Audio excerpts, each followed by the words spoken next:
Ang alamat ng pinya. Noong unang panahon, may nakatirang mag-ina sa isang malayong po.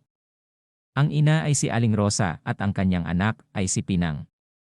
Dahil sa sobrang pagmamahal ni Aling Rosa sa kanyang bugtong na anak, ay lumaki si Pinang na laging nasa layaw. Gusto ng ina na matuto si Pinang ng mga gawaing bahay, ngunit laging ikinakatwiran ni Pinang na alam na niya ang lahat ng itinuturo ng ina. Isang araw, nagkasakit si Aling Rosa at hindi na makabangon at makagawa ng mga gawaing bahay. Inutusan niya si Pinang na magluto ng lugaw. Subalit dahil sa kalalaro ni Pinang, napabayaan niya ang lutuan at nasunog ito.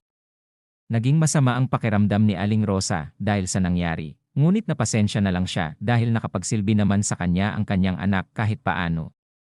Dahil sa tagal ng sakit ni Aling Rosa, napilitan si Pinang na gumawa ng mga gawaing bahay sa kanilang tahanan.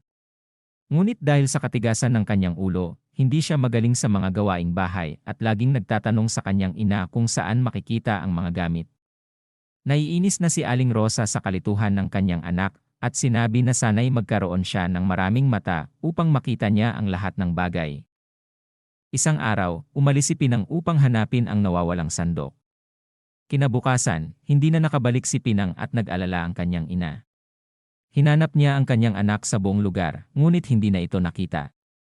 Nang makita ni Aling Rosa ang isang halamang hindi niya alam ang pangalan sa kanyang bakuran, inalagaan niya ito hanggang sa ito'y magbunga.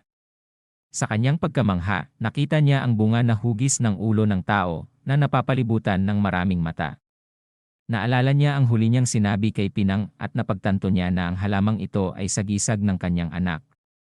Tinawag niya itong Pinang at sa palipat-lipat na pagbigkas ng mga tao, naging Pinya, ang pangalan ng bunga.